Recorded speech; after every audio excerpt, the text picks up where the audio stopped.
Few automobiles have captured the attention and the imagination of enthusiasts like the Avanti. Conceived by company president Sherwood Egbert and designed under the direction of Raymond Loewy, the Avanti was intended to be the salvation of the Studebaker Corporation. Instead, it survived on its own for nearly 3 decades. This is a unique look at this automotive mark through the eyes of an insider. As a former employee of the company and later as a principal of Avanti's advertising agency, Kevin Williams will take you through the factory, through the management style, the turmoil, and the final days. This is Inside Avanti Motors. My family's association in the automotive industry goes back to my grandfather working in the Studebaker factory. My father worked there prior to his induction into World War II, and my mother worked there during World War II as one of the replacement workers for the males who had all been drafted. My father came back from his tour of Europe and Germany and went back to work and met my mother. Actually, they both worked in the same factory area and actually lived in the same basic neighborhood. So they were married in late 1945 or early 1946.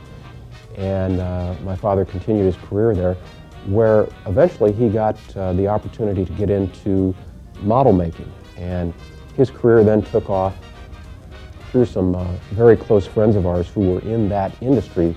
Hugh Bush had worked for Studebaker, and if I had a godfather, it would be Hugh Bush. He was a model maker who worked for, and stylist who worked for Raymond Loewy, and then went to Detroit.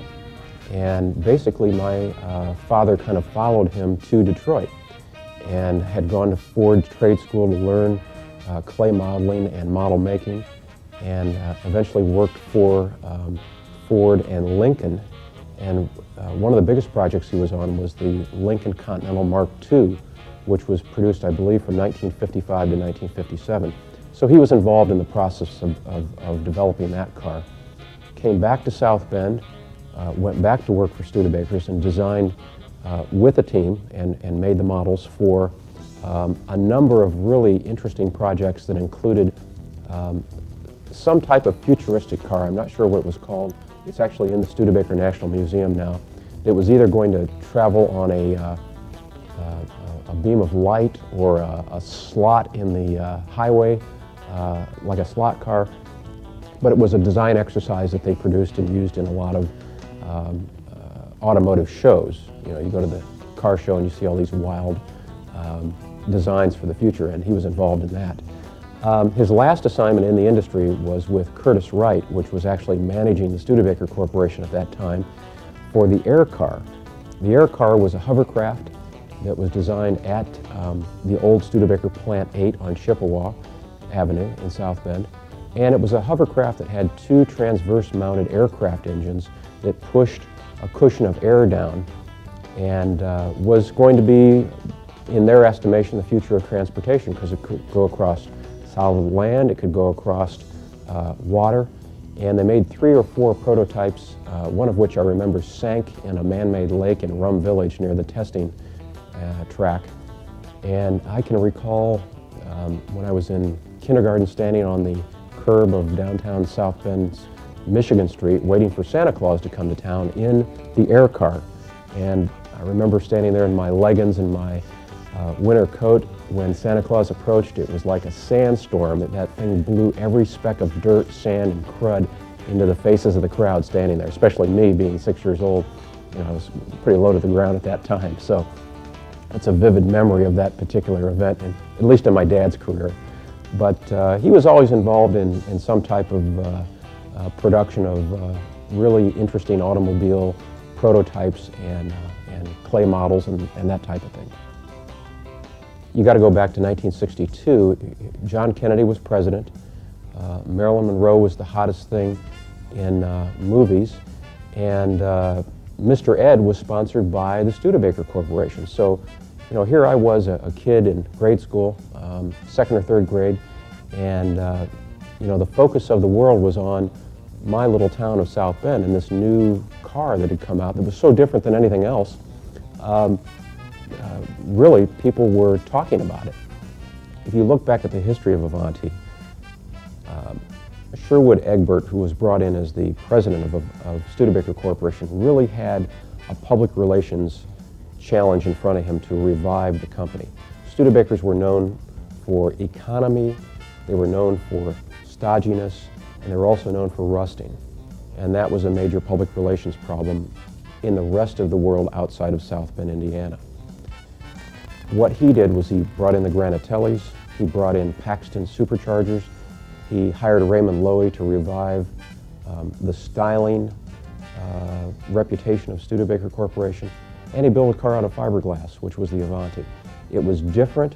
The name was a complete departure from what Studebaker was used to, and he had planned on using that for a platform to develop new models that completely were opposite of what Studebaker was known for. The Lark, the Land Cruiser, the boxy things that had been in the 50s and early 60s were going to go away.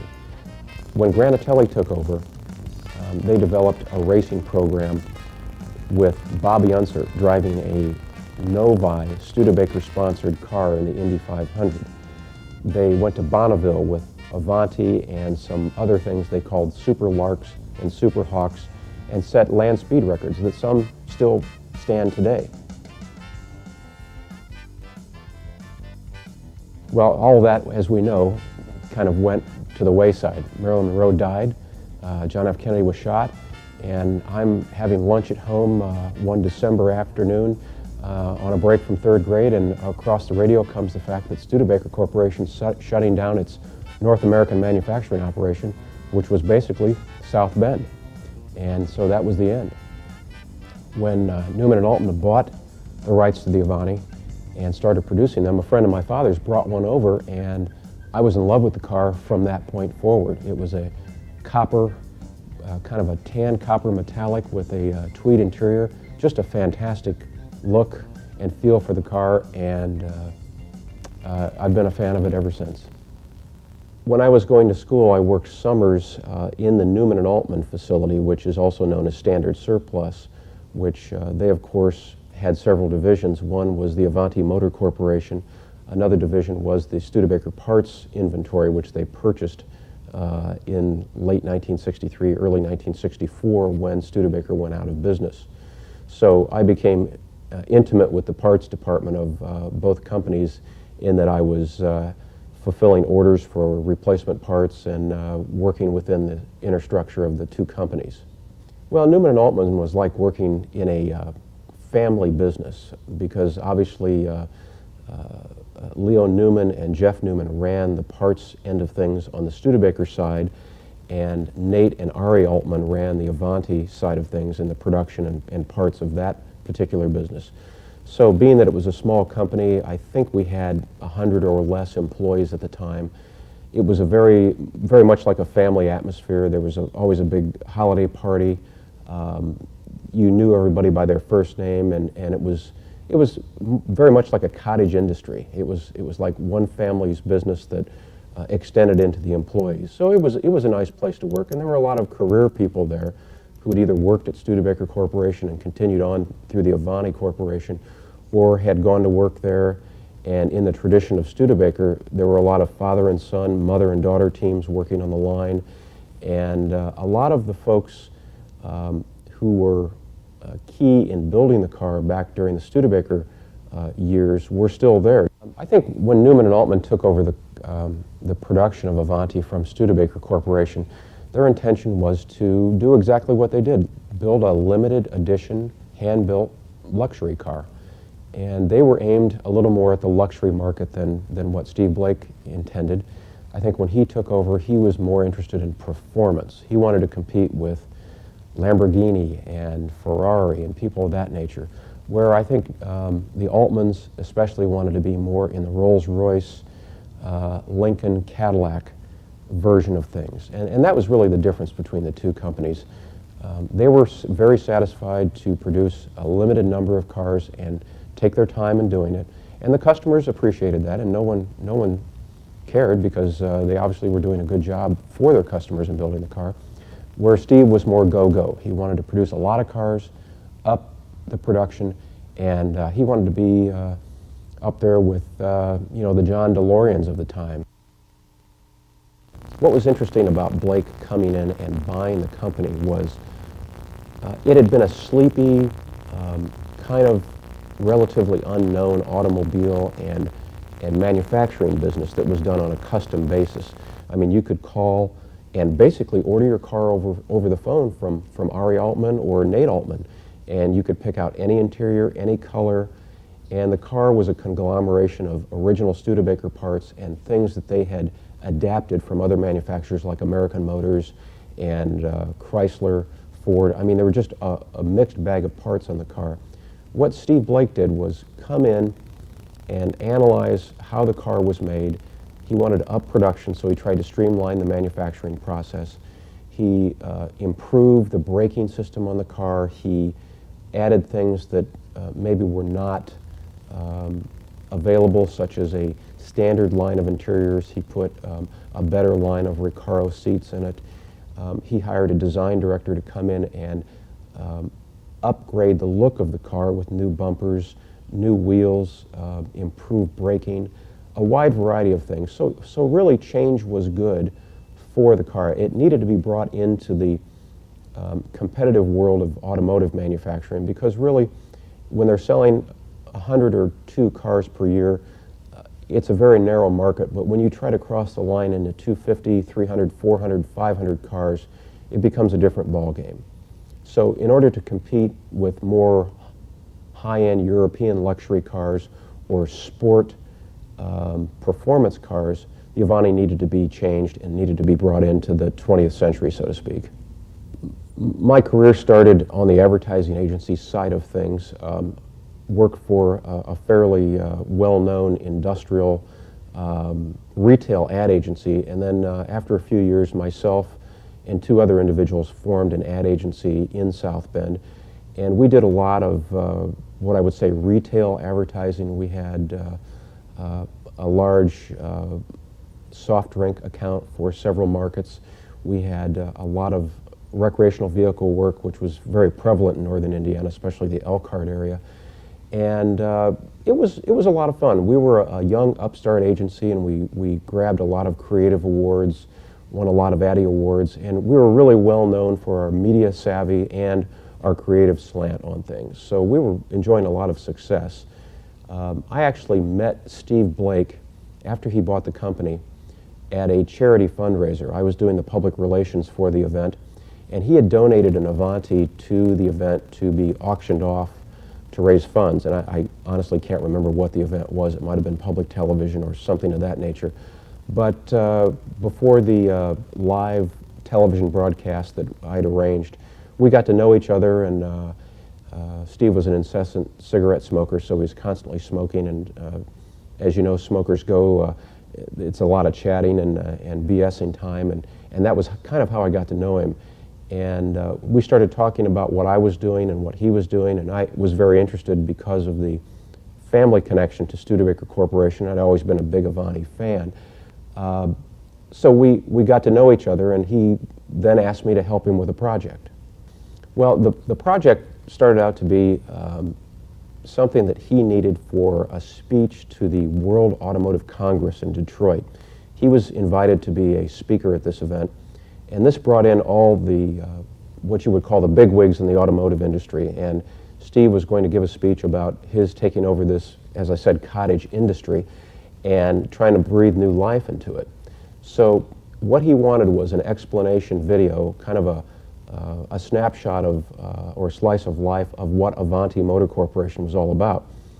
So he had hired 2 local news people. One was a producer and one was a reporter to go in and do this video, and it was just giving them and him fits. They weren't delivering what he wanted, and he couldn't communicate with them. It was just kind of a nightmare in terms of how the production was going. So he hired me to come in and be the go-between and basically take over the project from the client side of things.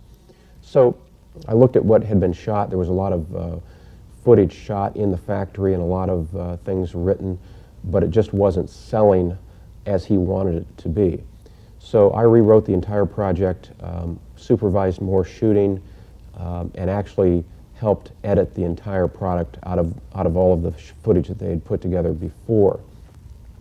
It ended up being a video that we were able to use for the World Automotive Congress, and then the intent was a kind of a dual purpose so that we could use it as a point of sale video in dealerships around the country. Blake was very interested in developing dealerships around the country because his predecessors really, there was not a real dealer network. And what he had done is hired an individual to go in and set up Cadillac and high-end automotive dealerships to pick up the Avanti line as a second or third automotive line to sell. So what we had intended this video to be was a kiosk or point of sale situation where someone could come in, see a car in the showroom, and then hear the history and the story of the Avanti through this video. Unfortunately, we never got to that point because, as many great laid plans of mice and men, this did not come to fruition. The dealers were being set up, but as we all know, things started to collapse rapidly within a few years, and so this project really never took off like we intended. But it still survives as a kind of snapshot into the inside of the business.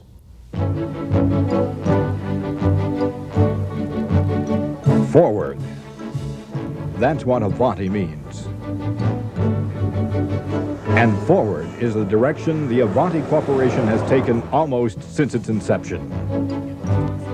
In 1963, the then new Avanti, supercharged and driven by the legendary Andy Granatelli, set 29 land speed records at the world-famous Bonneville Salt Flats. This included a 168-mile-per-hour record never before set by a factory stock automobile. 20 years later, the spirited Avanti is still doing it. Recently, in the grueling 24-hour Daytona Challenge, the car finished 27th out of a field of 80, setting a new American car lap record, with speeds exceeding 207 miles per hour. It's spirit, foresight, and the dedication of its workers that keep Avanti going. It's these intangible features that distinguishes Avanti. The finest American craftsmen doing what they love to do and doing it right. We build cars like the old coach builders of Europe. And if you don't have the love and caring that these people have, you wouldn't have a fine automobile.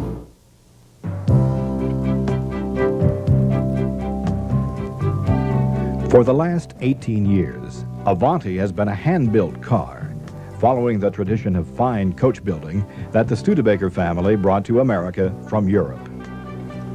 But contrary to other American car makers, craftsmen can take their time to do the job right. In 1982, the Avanti team set a new production record, building nearly 200 cars, about as many as General Motors builds every 5 minutes. And during the first 6 months of 1983, both Avanti sales and production were up 50% compared to last year. At Avanti, craftsmen often do anywhere from 5 to 50 different jobs in the manufacture and assembly of the cars. We've got the opportunity here to build a car that we can all be proud of. I think that we can build the finest car in the world. And American workers and American craftsmanship is alive and well here. When the time comes to build an Avanti, two things happen at exactly the same time: manufacturing of the chassis and manufacturing of the body. Put together piece by piece, section by section, with the emphasis always on quality, 20 steel and alloy parts are used in the welding assembly of the frame, with a zero tolerance. Once the frame is in place, it's treated with a rust-resistant coating. The chassis then goes to the suspension department, where all suspension, brakes, axles, hubs, and wheels are attached. Now it's time for the engine, transmission, emission and exhaust systems to be installed. As you see, General Motors parts are used, specially modified to fit the Avanti. The fiberglass body parts are bonded and riveted together. Then the long process of hand sanding, priming, and painting begins.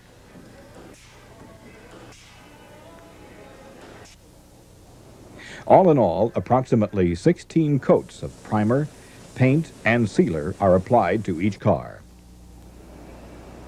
After the body is painted, it goes to the trim line.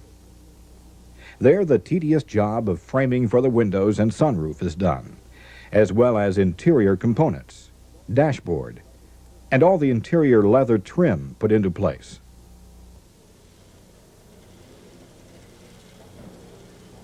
Finally, body and chassis meet. Putting an Avanti together is no easy matter. Each car consumes 1,000 man-hours.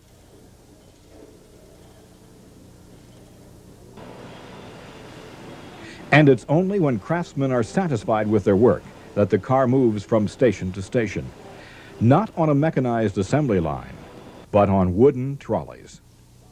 In fact, about the only mechanized tool that can be found on the premises is a drill. Now we have a car that's ready to be taken to the Bendix Proving Grounds for its first 50-mile test drive.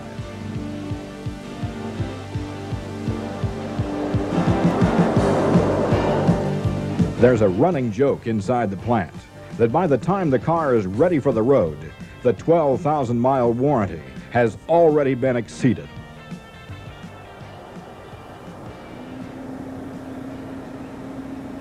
But 20 years is long enough to go without some changes.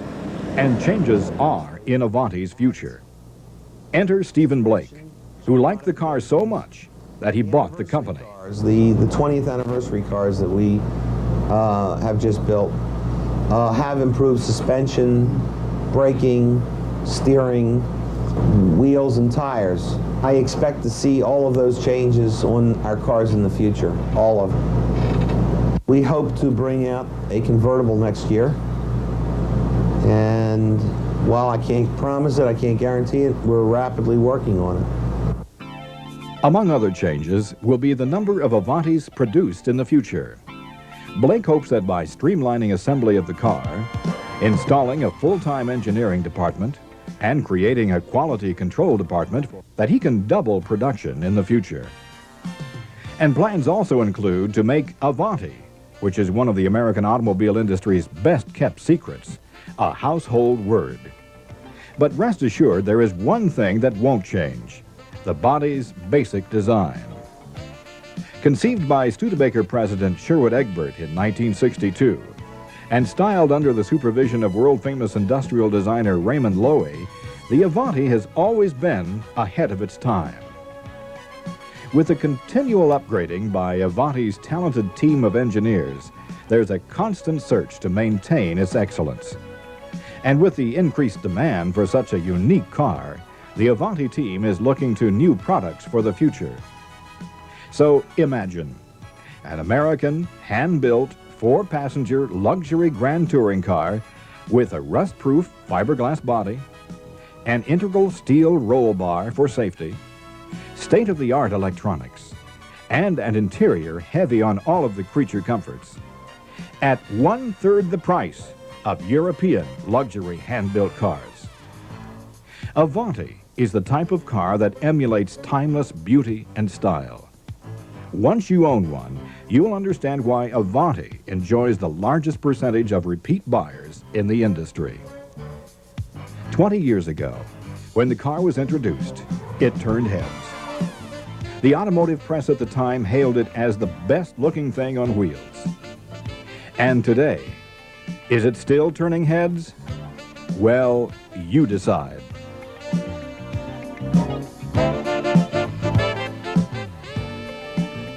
I want people to think of Avanti as the American equivalent to a Rolls-Royce.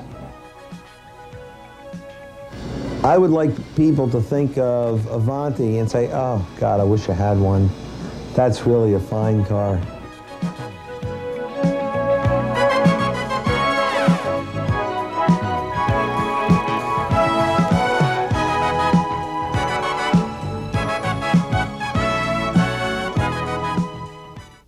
Well, what happened with the car was he came in and with his staff, in particular some of the new engineering and design people, they analyzed how the car was put together and made some changes in the way the manufacturing process went. They sped up things, they increased the amenities on the car, but then they also added things like Camaro front brakes. The braking system basically was 1950s technology that they'd taken from Jaguar, very small disc brake pads. Literally, if you've ever driven an early car or a Studebaker car, if you're going 100 miles an hour and you want to stop, you have to stop about 6 miles prior. You have to get on the brakes really early.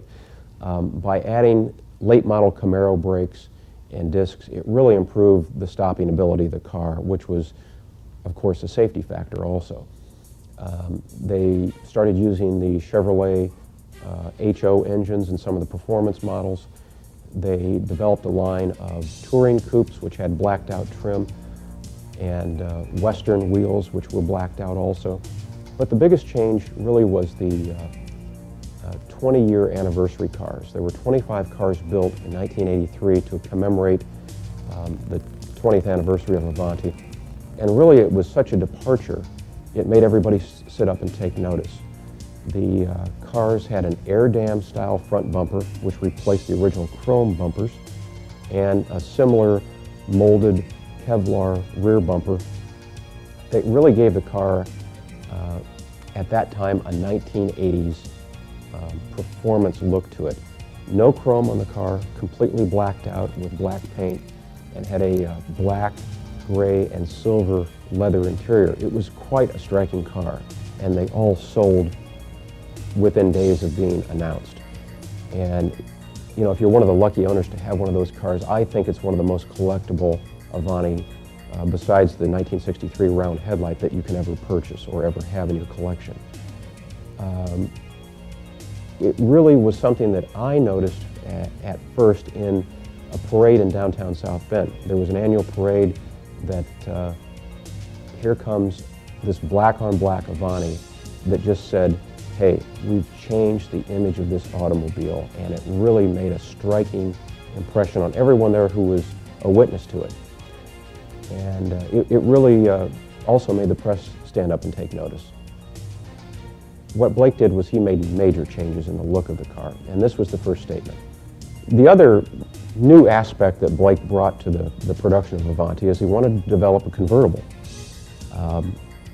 I don't think Raymond Loewy ever had the intentions of producing a convertible, but at that time it wasn't a bad idea. The first one that was produced was basically a 70s era Avanti that they cut the roof off of and grafted in some type of convertible top, and I used it for the video that we produced, and it was a nightmare to drive. It shook like crazy, and I can recall driving across the Sample Street Bridge to a location over near the IU campus to do a beauty shot, and it was scary. It was absolutely terrifying to drive because it was so unstable. However, he did have R. Strayman out of California develop a convertible, a real convertible that was reinforced and had all the things that you needed to have to make it work, and that was a beautiful car. There were about 2 or 3 of those, maybe as many as 5 produced, and that was a real good fit and finish.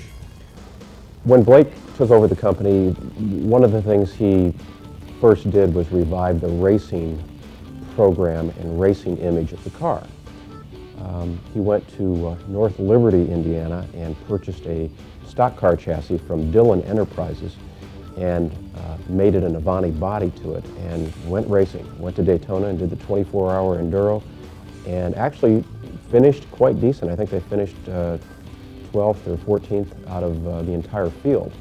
And that was exciting because, again, suddenly that was a wake-up call to the community and to the automotive community that Avanti was still alive and kicking.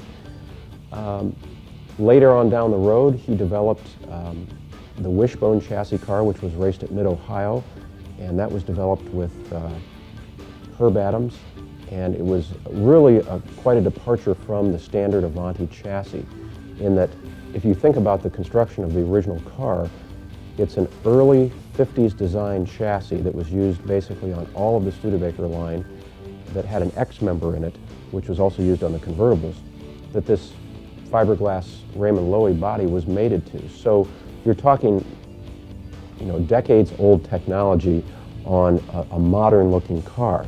So he knew that eventually those chassis the inventory would run out, or there was no sense in trying to produce it any longer, because it was not up to the standards of modern cars, especially performance cars. So he had Herb Adams design this Wishbone chassis, which was terrific. The body was lower on the chassis. It had the tunnel through the middle that had all the drivetrain and everything, so it formed a cockpit for the driver, and it handled like any high-end European car such as BMW or anything of that nature. And it really was a well-designed, good-looking car. Jay Roth, the design person on staff, made the modifications to the body to increase the track of the wheels and tires and the suspension. And Norm Vandermeer did the actual model making and application of the fiberglass to the body. And a terrific handling car. I was fortunate enough to drive it once. And if you're familiar with South Bend, there's not many winding roads or racetrack type situations, but it was a lot of fun. It was a well-handling car, and that, I believe, was going to be the springboard for the new chassis that would replace what was existing. That car was used in a couple of races and did fairly well, but again, it was towards the end of his regime, and things were going south fast in terms of finances. One of the things that happened when Blake came in and bought the company was there was an exodus of long-term employees and people who just couldn't adapt to his management style, because it was very aggressive, it was very change-oriented, and it was much faster paced than what people were used to.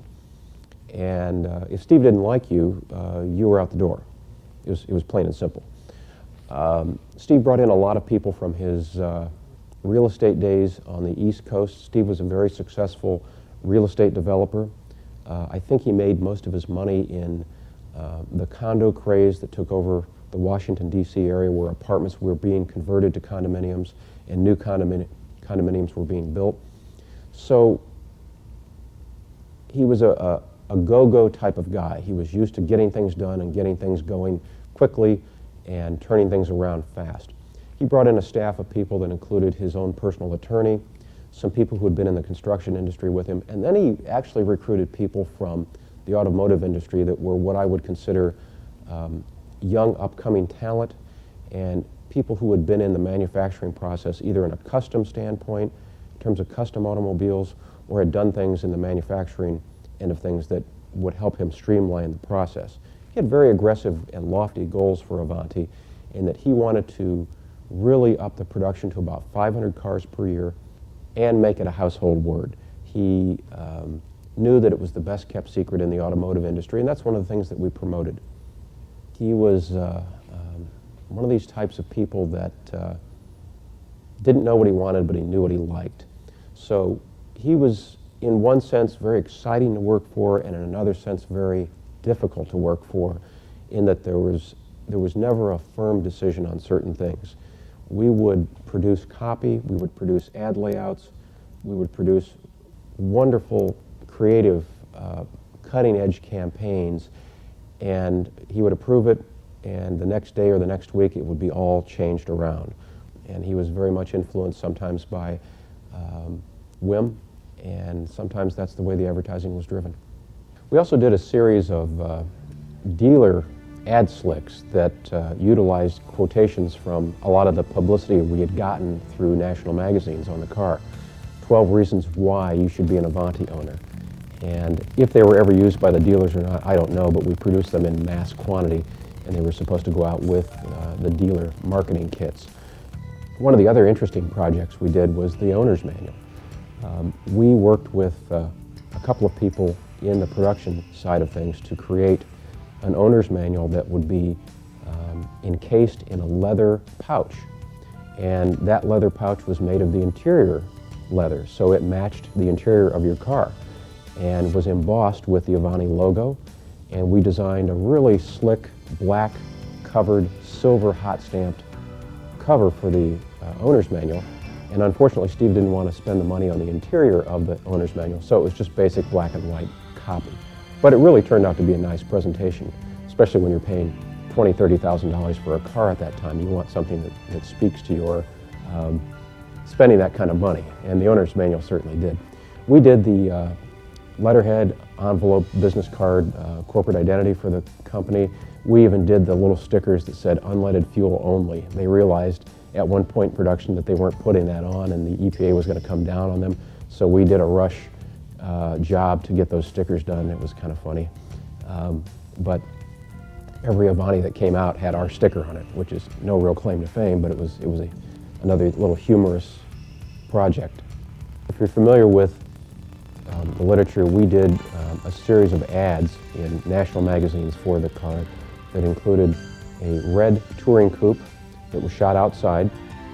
Actually was shot on Steve Blake's front yard. The car was detailed out and shot. I think Dave Walton, who was actually one of the holdovers from the Newman Altman era as parts manager, shot the photograph, and it was really one of the best shots of the car ever.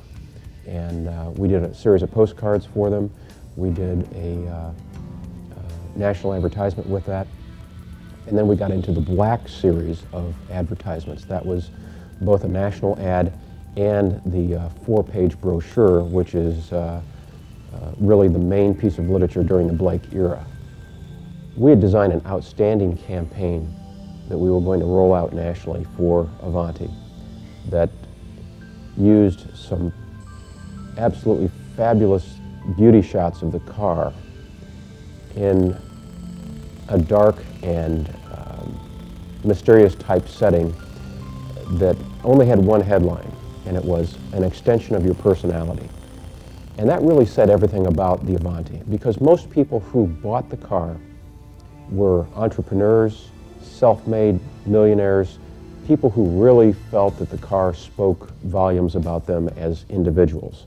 And really that's what it's all about. It's a hand-built car that was designed for the individual. And that's what the campaign was all about. It was designed, the photos were shot, the ads were laid out, it was ready to go when the bottom dropped out. Unfortunately, it never saw the light of day. We knew it was good. We knew it had national award ramifications, but unfortunately it never happened. So I was lucky enough to keep the original layouts and the elements of it, and I still think it's some of our best work. The financial problems started even early on. I don't know how Blake was financed. I don't know where the money came from, but there always seemed to be some type of crisis. From my standpoint, when we were producing work for him, it took a long time to get paid. In fact, we produced the black brochure, which is one of our more notable pieces of literature for him, and Steve asked if he could take 90 days to pay me. This was after I delivered the job, and I said, well, gee, do I have a choice? And he said, no, but I need that time. I need some cash flow room. I said, okay, well, why don't you give me a car to drive for 90 days, and we'll consider that interest on the invoice. So he gave me an Avanti to drive, and that lasted about 30 days, and before he needed it back because he was going to sell it. And we eventually got paid, but it was always very tenuous. It was always very exciting to get our money, to say the least. One of the things that happened was when Jay Roth, the designer for Avanti, created the new bumpers on the car. They originally were Kevlar, which is a high-density composite that can absorb impact and meets the government regulations. And I believe most new cars these days, in the late 90s, have Kevlar-style bumpers on the car, or some type of composite. So that was really ahead of the game. The problem was the supplier was not getting paid, and they held up the bumpers. So the very early cars with those bumpers are probably Kevlar. The later bumpers are a fiberglass reproduction. That obviously is a problem if you're in a wreck. But when you don't pay your suppliers and when you can't get the bumpers, you have to consider it fourth and long, and you punt. And that's exactly what they did. So I don't know how many cars have the replacement non-energy absorbing bumpers, but they're out there. The other thing that happened was they would run out of certain parts for the cars. In particular, I remember they were out of the rear wing vent windows. And they had a car ready for delivery, and they scavenged a wing vent off of a customer's car that was on the lot for repairs and wasn't scheduled to be picked up for a month or more until they could get the supplier paid and get more wing vents in. And that was the type of rob Peter to pay Paul situation that came upon Avanti. And it was not good. It was obviously a problem in production, and some of the cars, I think, suffer because of it. Steve, when he bought the company, portrayed himself as coming in and revamping the marketing and distribution of the car, and really not tinkering with it too much. And I believe that's what he sold the Altman family and the Newman family on when he approached them about buying it. Well, obviously that didn't happen. He got in and started tinkering quite a bit. One of the things that he did was he went to a low-profile fiberglass, and that was designed to make the finishing process, the hand sanding and the bonding of the body, quicker and less production time, less handwork, so that they could then up production. It was a fairly new technology at the time and untested.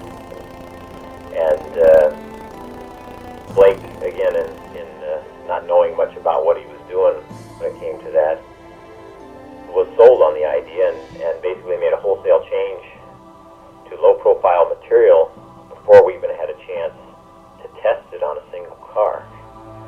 So all of a sudden, all these body panels were coming in, and we find out that the adhesive that we're using to hold all the body panels together wouldn't work. It wouldn't stick. So we had some immediate problems to shut the production line down, in fact, because we couldn't get our cars to stay together. So until we came up, then I had to fix the problem, of course, at that time. So I had to haul in a bunch of adhesives professionals to come in and develop a new adhesive for this low-profile material so that our cars would stay together. So I did that, and at the same time, now, while I'm trying to fix the problem with the cars sticking together, Blake is off changing the paint system. And it's very good paint. It's just that not just the paint has to change when you change paint systems. You've got to change all the things that you do before you paint it as well. And we're still dealing with the problems created by the low-profile fiberglass sticking together. Well, the same problems occurred when we tried to paint that low-profile fiberglass. Couldn't get the paint to stick to it. And that's what spelled doom for the company. The entire 1985 line of cars started to bubble and peel shortly after they were delivered. And obviously, if you've just spent tens of thousands of dollars on a luxury hand-built car and it's delivered with paint that's bubbled and cracked, you don't want it. And if you do want it, if you're enough of an enthusiast who want it, you're not going to stand for a long turnaround time on getting it repaired. It was a huge problem, and that's what really forced them into bankruptcy. I'll never forget the phone call in my office that fateful day. The person on the other end said, the St. Joseph County Sheriff is invading the Avanti factory and seizing the inventory. It looks like it's over. I waited until the following day and I went in to see what the aftermath was, and I can remember being in his office where they had the deposit ticket and Steve was kind of waving it around like it was a winning lottery ticket. It was one of the funniest things I've ever seen in my life because he was so proud that he had made that payment right before the 2:30 cutoff, let's say, for that day's business, and was able, that particular timing on his part saved him for a few more months. Well, needless to say, he attempted negotiations with the bank. He attempted to infuse more capital, more investors.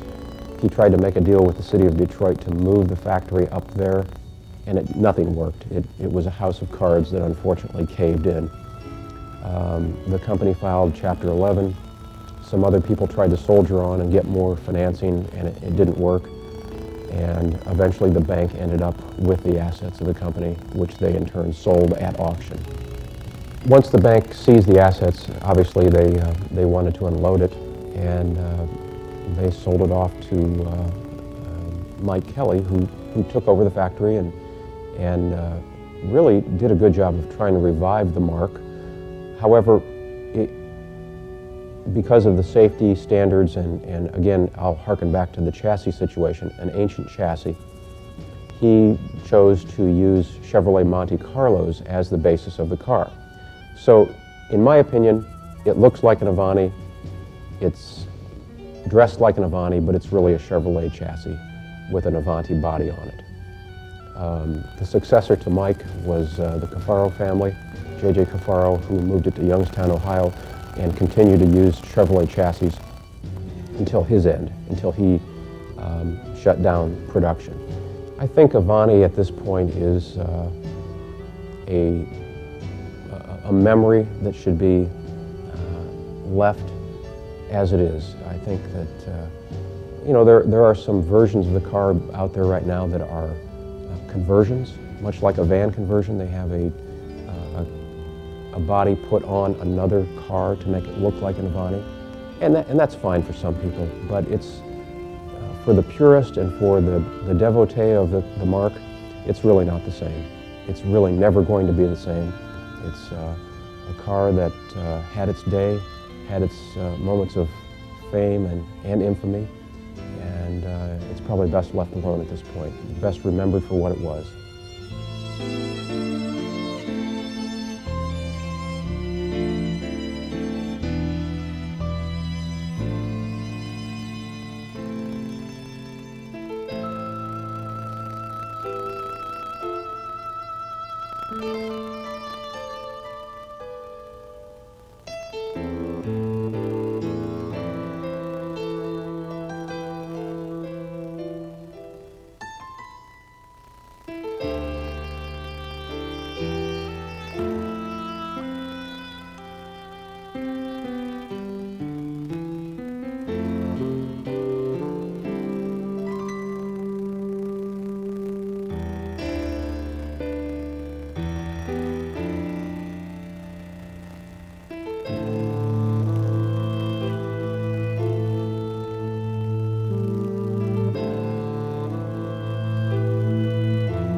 For additional copies of this video or reproductions of still photographs, contact Video Media Services, 1-800-4MY-TAPE, or on the World Wide Web at www.vidmedia.com.